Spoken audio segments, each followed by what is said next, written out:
Hello guys, F.A.D here and welcome back to yet another video on the channel. Now, yes, this is a little bit different.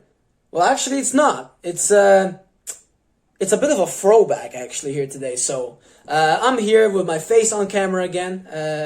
Not another, edited video, filled with concert footage, stuff like that. No, you actually get to see my ugly face once more. Because today we're kind of going to be taking a trip down memory lane, at least for this channel. You see, my channel used to be pretty much gaming oriented way back in the day. And then one day, I was like, you know what? Nickelback had just released a new song, and for like many years, I was like a big Nickelback fan, and Nickelback was a band that, of course, get a lot of hate. They always got a lot of hate online, and I was always one of those people who tried to defend them. So I was like, you know what? In lead up to a new Nickelback album at the time, which went on to be F.A.D. I wanted to review their albums. It was something that I had not really done before on the channel. Like I said, my channel was purely gaming oriented, and I got like no views at all. I still don't get many views, but like it was even worse back then. And I was inspired by some channels, by some other music review channels on YouTube that I was watching at the time, and I was like, you know what, I really want to do this. I really want to talk about music that I enjoy, give my opinion. So I thought that this was like the perfect opportunity to like just go for all the Nickelback records, and so I did, and I reviewed all of them. And then when F.A.D. came out, I reviewed that, and that was like the big moment. That was like the big turnaround for this channel, where the focus shifted away from gaming and stuff like that to music oriented stuff like it is now. Like that's the stuff that I mostly do now. And it all started with reviewing Nickelback albums. So yeah, that was the turning point. However, looking back at a lot of those reviews, even though some of them have gotten there's some of the most successful videos on my channel, those Nickelback reviews. But looking back at some of them, I've got to say that they have not aged all too well. I remember I struggle with rewatching many of those older reviews because not only has my opinion changed, I just don't agree with the way that I said some things. I also remember when I was doing those reviews, because of the reputation that Nickelback had, of course, how hated they are in general. I kind of was because I didn't want to come over as too biased on video, so I was on some of those records I was being like extra critical, like more than I probably should have been.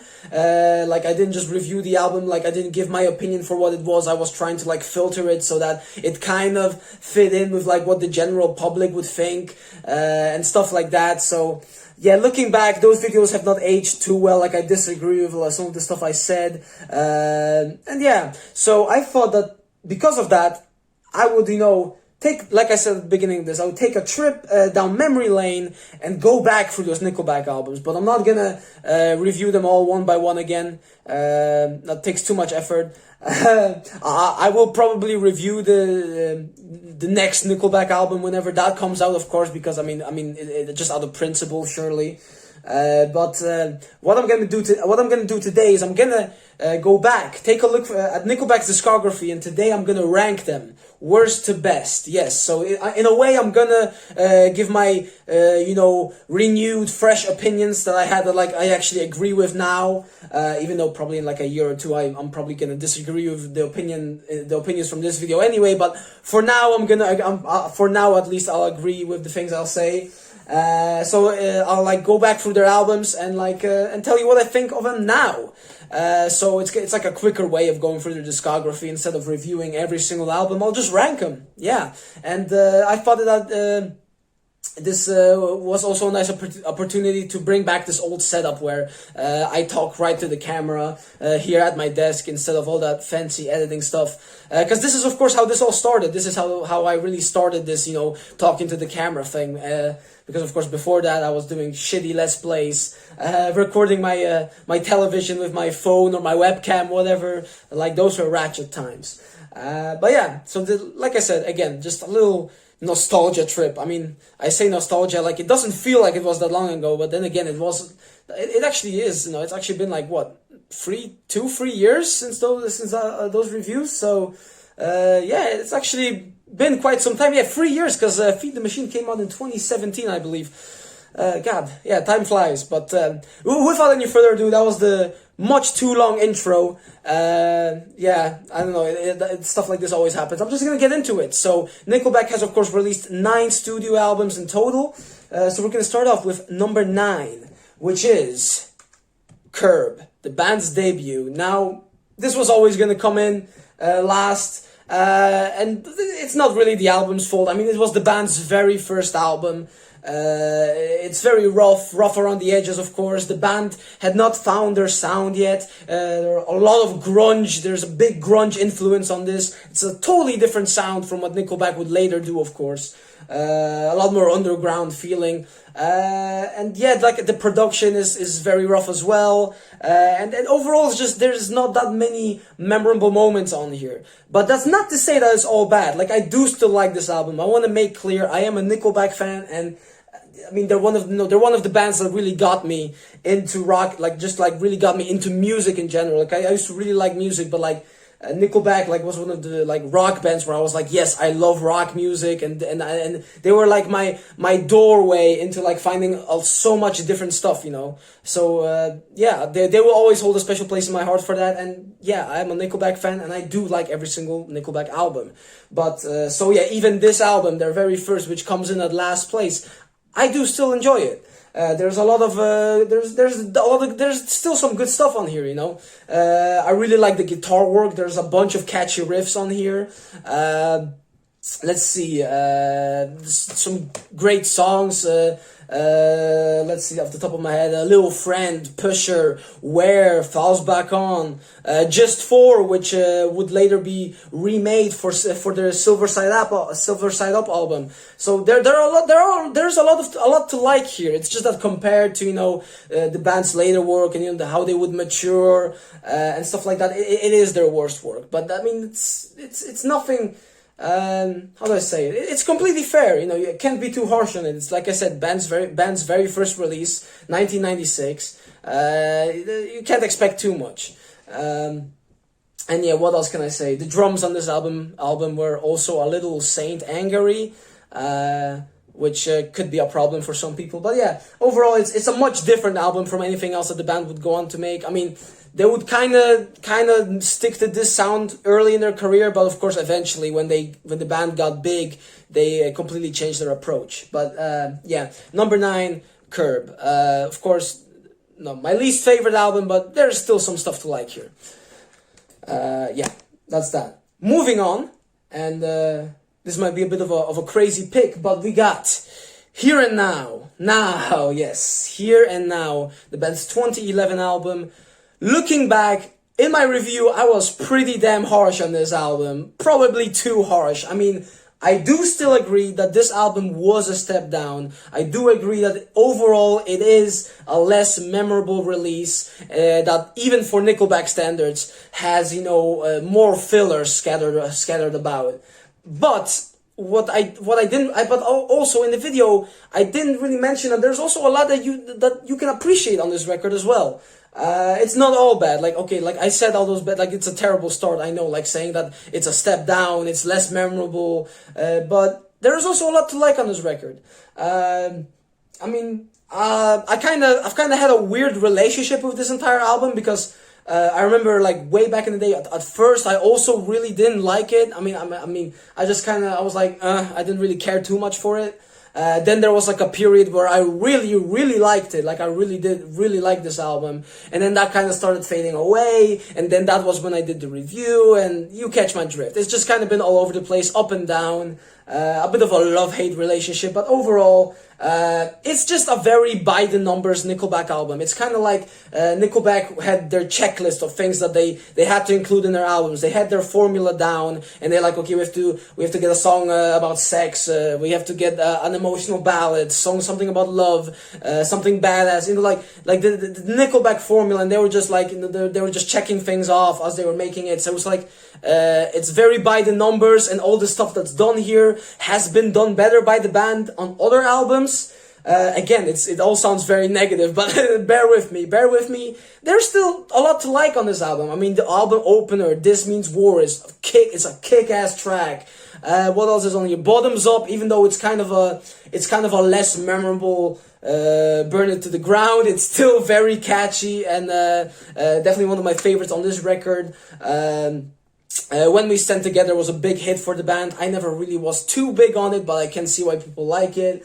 Songs like Midnight Queen, Gotta Get Me Some, those were always some of my favorites on here. Lullaby, the big ballad. Kiss It Goodbye, that's a song that's kind of like really... that song kind of represents my relationship with this entire album as a whole pretty well, because that's also a song where before I used to be like, oh, okay, nothing special, and then at one point I thought it was awesome, and then my opinion kind of changed on that, and then for a while I thought it was very generic and forgettable, and now it's like, okay, it's an okay song.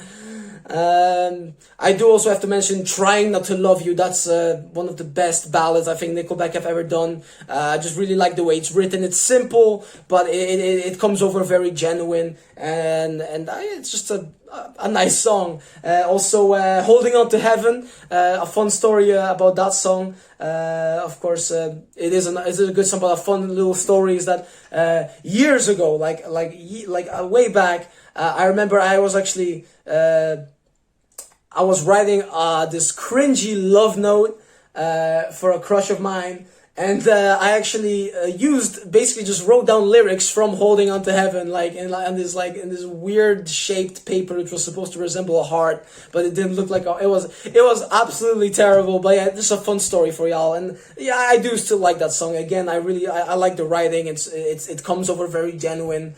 And in general, I really do think that the ballads on this album really do work well. And also the album closer, Don't Ever Let It End, is a nice, cozy, cute song too. So it's not the most memorable Nickelback album. I mean, that's why it does come at 8th place here.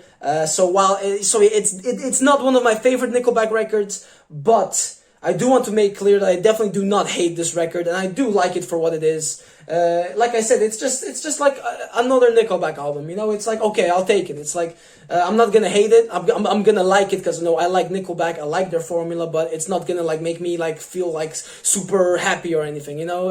If that kind of makes sense. So Here and Now, 8th place. It's not bad, but it's definitely not among the band's best. Yes. All right, moving on. We have, and this might be a surprise actually, we have No Fixed Address at number 7, above Here and Now.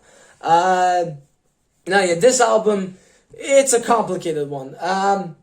So, of course, I used to be very snobby with this album back in the day because of the shift in sound, you know, because it was so poppy, you know. I was like, I was younger, and I was like, no, like, even if I like did actually enjoy some of the songs on here, I was like, no, this is wrong, this is not Nickelback, this is pop. I was just this angry kid, like, no, and this was like I remember at the time this was the newest Nickelback album, and I was like, oh no, has my favorite band sold out completely to become a pop act? Luckily that wasn't the case. But yeah, while I do still agree that Nickelback is better with the heavier approach, and that this album definitely should remain as a one-off, and that it was a pretty blatant attempt at trying to get some mainstream cred, this album has really grown on me, actually. I've really grown to like it for what it is, and in my opinion, it definitely has, it's definitely more memorable than Here and Now. It has more personality. I mean, it's just, you know, all the different tracks stand out. I mean, it was a very experimental record. I mean, it still does have a few heavier songs like Million Miles an Hour or Edge of a Revolution, which I used to be a big fan of. Like when it came out, like that was like the one saving grace for me back then, and I still do dig the track a lot. But you know, the softer songs, What Are You Waiting For, is actually a really nice song. You know, it's very motivating. She Keeps Me Up, which was a song when it came out, the fans really were not fond of it. They were calling the band Maroon 4, which was actually kind of accurate, but it's a pretty catchy tune. And Make Me Believe Again is epic. Satellite, Get 'Em Up, like again, while a lot of these songs are not Nickelback, you know, they're very poppy, not what you would really expect from the band. They're not bad songs. I mean, like, you just gotta kind of, you gotta take a different approach to this album. You can't go in expecting just usual Nickelback. They were trying to do something different. No, perhaps not the kind of different that like many fans would have wanted at the time. But yeah, like I said, it definitely has grown on me. Like even Got Me Running Around featuring Flo Rida is actually a very catchy song. I've got to say, like. Even with the feature from Flo Rida there, it doesn't ruin the song for me.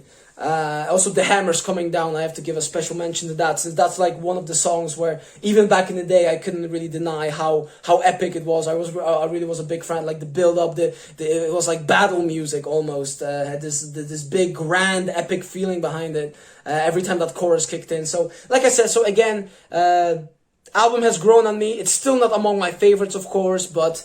I definitely don't hate it like I used to, like when I was younger and when I was this snobby kid who just wanted rock music, and this was not rock, this was pop. And when I was a young kid, I was like, no, I hate pop, even though I used to freaking love Michael Jackson way back in the day. I still do, but you know what I mean. So yeah, number 7, No Fixed Address. Moving on, we have, and this might anger some people. Moving on, number 6, we have The State. Yes, of course, this is the cool Nickelback album to like. You know, this is like a Nickelback hater's favorite Nickelback album, basically. Before they sold out and got big, you know, it further developed the sound, the band's sound after Curb. It was, you know, their second album, but you know, it like continues in that sort of direction, but it's just a lot more polished. And yeah, it has, like, I agree, it has a lot of good stuff on it. It has some great songs like Breathe, Leader of Men, of course, even some good deeper cuts like Not Leaving Yet, Hold Out Your Hand. And yeah, so I can definitely see why people do really like this album a lot. It's just that for me, like, firstly, I always felt like the album kind of suffered from a bit of a less memorable middle section. Not that any of it is bad. It's just that I feel that, you know, the band starts out very well, you know, with songs like Breathe, and you know, and then it also caps off very memorably too. And then in the middle, it kind of like starts. It kind of gets a bit messy here and there. Yeah, yeah. So that was one. I feel like the middle section, it's a bit all over the place. And also, like I said, I am a fan of Nickelback. I like the Nickelback sound that many people hate. I like that mainstream side of the band. You know, I like their formula, the formula that they eventually made. I'm a fan of that. And it's just a fact that I prefer many of those more mainstream albums to this. Like, I see why people really love this album. And I see why people got angry got angry at Nickelback for you know, shifting in a more mainstream direction, because on this album Nickelback were establishing a sound that they would like later completely abandon, basically. So I understand the frustration. But like, for me, I can appreciate what this album was doing at the time, and at the same time also like admit that while I do like this, I also like the more mainstream side of the band that they would later fully embrace, of course. So again, it's a classic album. No, people might get angry at me in the comments for putting it this low, but yeah, it is what it is. What can I say? Yeah, moving on into the top 5 now. We have Dark Horse. Oh yeah. So this was basically like, this album came out in 2008. Prime Nickelback, basically. You know, they were coming off of their most successful release. and they were just they just were continuing. You know, they didn't let up on this album. You know, they kept putting out singles on rock radio. They kept getting success. They kept selling records, and yeah, this album is like often gets a lot of hate for the more for I'm sorry, I'm struggling to speak. It's just this video's been going on for almost 20 minutes. I actually have some notes written down. Maybe I can take a quick look, you know, just cheat a little bit. Yeah, this album, like I said, Nickelback in their prime. It features a lot of elements for which Nickelback for which Nickelback are hated. Like, this is like the album, you know, it has songs like Something in Your Mouth, you know, Burn It to the Ground, you know, some of the band's bigger hits on this record, and you know, they show like that side of the band which many people really dislike them for, you know, the sexual lyrics and this lyrics about partying and drinking, but I'm able to look past that, you know, like I don't that doesn't necessarily make me turn away. You know, a lot of people have a problem with that side of Nickelback, but I personally never minded this. At least I have not grown out of it yet. That's something. That's all I can say for now. But yeah, yeah, it's just an all-around good Nickelback album. Like, again, it follows the formula that I mentioned earlier, but it does it well. Even though I do have to say this album has an amazing first half and a somewhat more and the second half has a few more down spots. Nothing too drastic. Like, for instance, I never really was a big fan of SEX because of its repetitive nature of the repetitive nature of that song. Just doesn't do much to keep me entertained, and it also comes right after one of my favorite songs on the album in Shaking Hands. So yeah, I also never really cared too much for the album closer here, This Afternoon. I always felt like the band was just trying to capture a similar vibe to what they had with Rockstar and All the Right Reasons, but they didn't really pull it off, in my opinion. But apart from all that, again, I really do like this album. It has a great first half, some great ballads on here, like Gotta Be Somebody and I'll Come For You, some great rockers.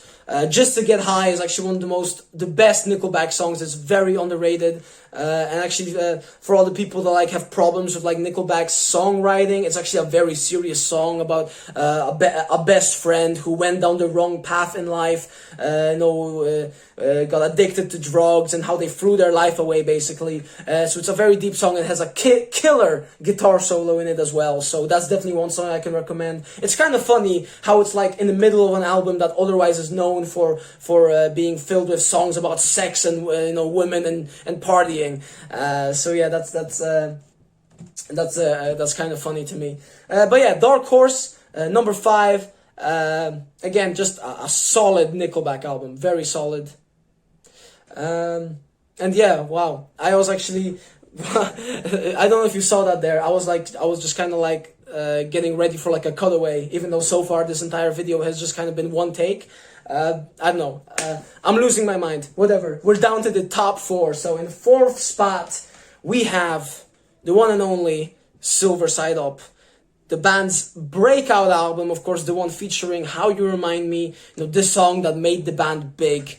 And also this is the point where, for many people, Nickelback started going down the dark path. They started becoming mainstream. And yeah, I mean, I can see that.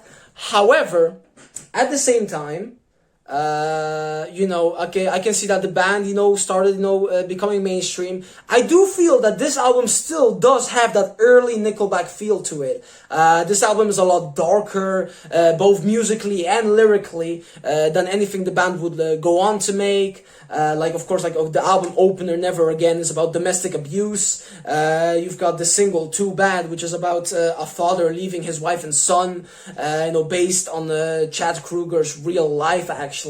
There's a lot of aggression and rawness here that I really appreciate it for. I mean, of course, it is a little bit more polished again than The State. It is definitely more made for that mainstream sound. But overall, it's just I don't see much wrong with this record. It has some good deeper cuts, like like Moneybot and Where Do I Hide, and also I have to mention the album closer, Good Times Gone. It has it has this nice country feel to it, and I don't know, it's just a vibe. I don't know, I always was a big fan of it. It's just a nice way to close out the album. It has this nice it has this nice nostalgic feeling of looking to the past, something which the band would later try again on a very successful single, but we'll get to that later. And yeah, just I really like the way it closes out the album. Just I always liked it. It's a very atmospheric track, and it's just, I don't know, it always gave me a nice feeling when I listen to it. But yeah, Silver Side Up. Don't have too much more to say. Like I said, okay, this is where the band's career took a major turn, where they started to get some flack. But yeah, again, it's Nickelback. It's kind of, this was like the transition period for Nickelback, where they were still kind of dark, but they were moving towards that mainstream sound because of songs like How You Remind Me. So yeah, number 4. And now we have the podium, starting with number 3. And this is something that actually even surprised me when I was putting this list together. We have Feed the Machine. Yes, the band's most recent album is number 3 on the list, actually. Like, geez, I really, while making this list, I was really doing my best. I was trying to find reasons to put other albums above this record, because it just felt so wrong to put the band's newest release in the top 3. But I just couldn't find any reasons. I genuinely just really like this album this much. I can't find any reason to not place it this high. I just can't. I remember I used to because after I reviewed this album, after it came out, I was always thinking, like, is this album really that good, or is my opinion just being swayed by the fact that, after No Fixed Address, which was such a drastic shift from Nickelback's sound, that this was, a nice return to normality, and because of that, it made the album seem that much better than it really was. But no, again, I really just do like this album that much. It has so many memorable moments. The title track and the album opener is still a banger, even though none of the other songs really were like it. I mean, I remember when the lead single "Feed the Machine" came out, like everyone was like, "Oh my God, is Nickelback turning a new leaf? Are they gonna go like super heavy now?" And while this album again was a nice return to form, it has it wasn't a pop album anymore. That's for certain. There really weren't any other songs like Feed the Machine. I mean, you had some heavier tracks, yes. You had Coin for the Ferryman. You had The Betrayal, Act 3, which actually is a badass song. Even if the writing isn't anything too special, it is a very badass track. And The Silent Majority was the one other politically influenced track on this release. But apart from that, it's your basic Nickelback formula. I mean, you've had songs like you had your love songs like Song on Fire, which is actually one of my favorite Nickelback ballads in general. Like I just really love the writing on it. I always found the concept of a song of the song being written about the act of writing a song. I just always found that to be nice. I know I always like that gimmick to it. So yeah, Song on Fire, one of my favorite cuts from this album. Must Be Nice was a song I remember which got some flack for being for the writing being a little cringy. And while I do agree, like I can see where those people are coming from, it still is a catchy tune with a great riff. All the way throughout. After the Rain was, I remember, a ballad which many people, when this album came out, they said that was generic, but for me, like, since day one, it was actually one of my favorites here. I really love the chorus, and I just love the message of the song as well. Home, again, Home was, like I remember when this album came out, Home was like a song that everyone wanted it to be a single, and then I'm pretty sure it never actually became a single, which was kind of disappointing, but it was a great track, very emotional.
your rockers, like Follow You Home, which is such a great album opener to me still. Fight for All the Wrong Reasons, Animals. And some you got your ballads like Photograph, Saving Me, Far Away. Also you've also got some underrated songs like Someone That You're With, which was always like one of my favorite songs on this album, that never really got too much attention like at all. And I just can't help but love this album. Like I know that like I see everything that's wrong with it. Like this is the album that like basically, okay.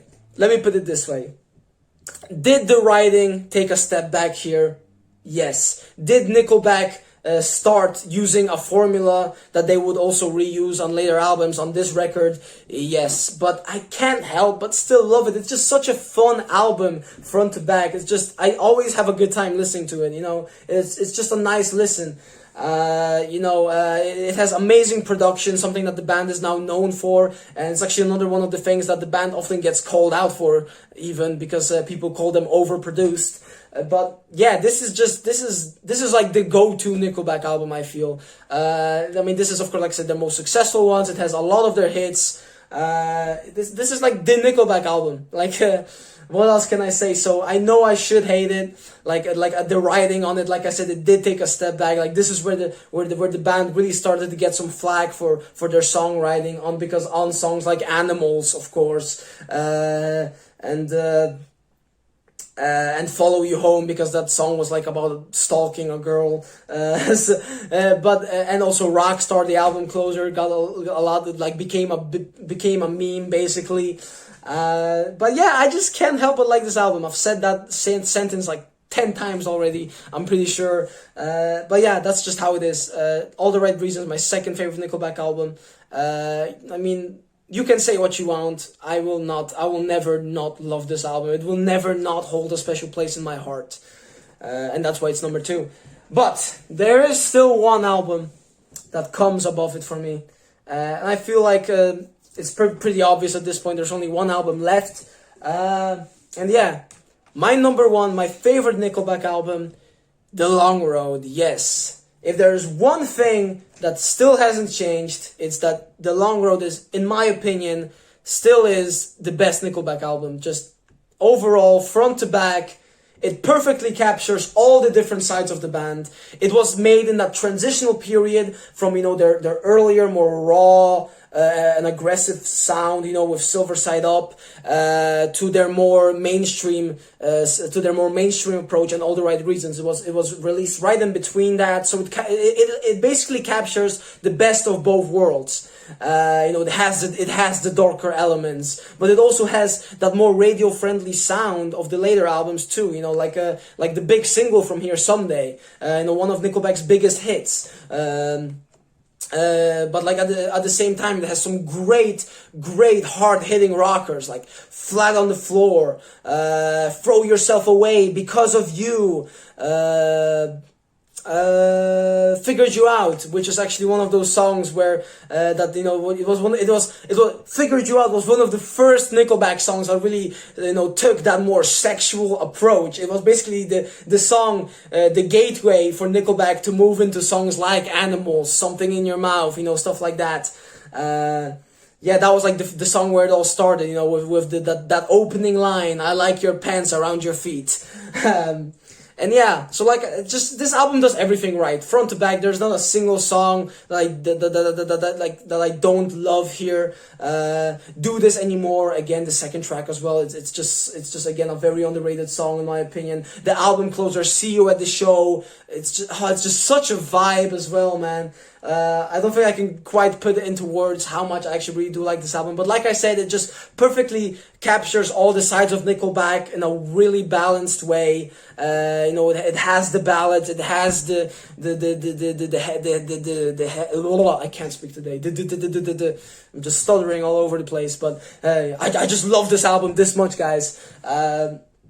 And yeah, for me, this is just the perfect Nickelback album. Again, no matter what side of Nickelback I want, I can go to this album and I can get it. And yeah, it's really gonna take something for this album to ever be dethroned, honestly, because this has been my number 1 for quite some time now. Yeah, like I'm pretty sure when I did my reviews, this was also my favorite album, and that definitely hasn't changed. Like, of course, I might have a mood here and there when I might prefer to listen to another album from the band, but overall, looking like generally, like across all the years, this was always my number one favorite Nickelback record. And yeah, if you're gonna check out an album from Nickelback, if you want to kind of dive deeper into their discography, then this is definitely the album that I'd suggest.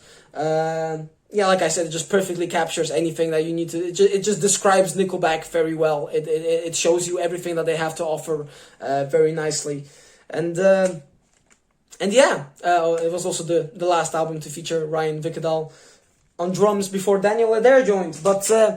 Yeah, boom, look at that, and just like that, nearly 40 minutes of just me talking to the camera. I can definitely fear it, I can definitely feel it in my throat. Yeah, it's been a while since I've had a video like this. Sorry for it being long, but again, this video, it's a bit different, just something else, a bit of a look back into the origin, not really the origins of the channel, but like at least a pivotal moment for this channel, which, yeah, sounds a bit dumb to say now, but yeah, I just really wanted to, like I said, because for like for years, since I made those Nickelback reviews, it always bugged me that my opinion changed, and that I didn't completely agree on what I said in those videos anymore. So I really wanted to set the record straight, bring out this video, so everything can come full circle again. Yes. So yeah, ended up talking for almost 40 minutes. Yeah, that's usually the way it goes if I make a video like this where it's just me talking to the camera. But hopefully you guys don't mind. If you're still here, probably not. Probably nobody made it this far. But anyhow, yeah, that's it for this video. Don't worry, my next upload will be in the style of the other videos that I've been making recently. So like the My Darkest Days video, like the forgotten albums and the underrated albums. It's gonna be more in that kind of style with like edited, like with a lot of edits and stuff like that, and not just me talking. So don't worry about that. I already also have a video idea planned out, so that's gonna come soon. I don't know when. I don't want to set a timetable for myself, because we all know how inconsistent this channel is.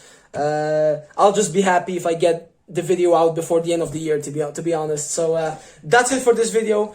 If you guys enjoyed, then I hope you guys. If you guys enjoyed, then leave a like. Of course, it always helps out. I like seeing that bar go up. And yeah, tell me in the comments below what you guys think of Nickelback. Of course, I always love reading your comments. So tell me what is your ranking? What are your opinions on the band and their albums? No, I genuinely do. Like reading. What you guys think. I always get excited whenever I get a notification on YouTube saying that I got a new comment. So yeah, that's it for this video. If you guys made it through the entire 40 minutes, then shit, I applaud you. And yeah, my name is F.A.D, and I'm gonna see you guys in my next video. Bye.